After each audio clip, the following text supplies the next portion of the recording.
బాగుంది మామ. ఇట్లా ఫార్మల్గా నాగమైత కర్రీ పాయింట్లో కృష్ణానగర్లో తిరిగే నువ్వు, నేను ఈరోజు ఇక్కడ కూర్చొని సితార్ ఎంటర్టైన్మెంట్స్లో ఓకే అఫీషియల్గా కాకుండా ఇన్ఫార్మల్గా.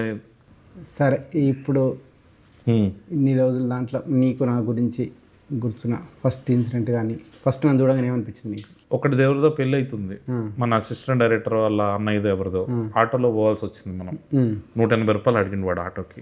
నువ్వేం చేసినావు? 140 ఉంది మన దగ్గర కూడా కాదు, అది వేరే వాడి దగ్గర. సో వాడు నిజంగానే నీకు గుర్తుందో లేదో, నాకైతే క్లియర్గా గుర్తుంది. 140 వేరే వాడి దగ్గర, 140 ఉందిరా అంటే అప్పుడు నువ్వేం చేసినావు? నేనేం చేయలేదు, నీ ప్లాన్ అది. నాదేం కాదు. ఫస్ట్ నువ్వేం చెప్పినావు ఆటో డ్రైవర్కి?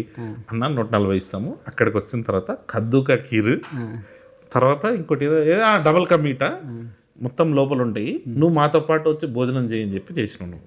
ఆ రోజు అనిపించింది వాటే విజనరీ, అంటే ఇది వెళ్ళాలంటే ఎక్కడికైనా వెళ్ళిపోతాడు, ఏదో ఒకటి చేసి వెళ్ళిపోతాడు అని. అది నాకు ఫస్ట్ అనుదీప్ అంటే గుర్తొచ్చే మ్యాటర్లో అది కూడా ఒకటి.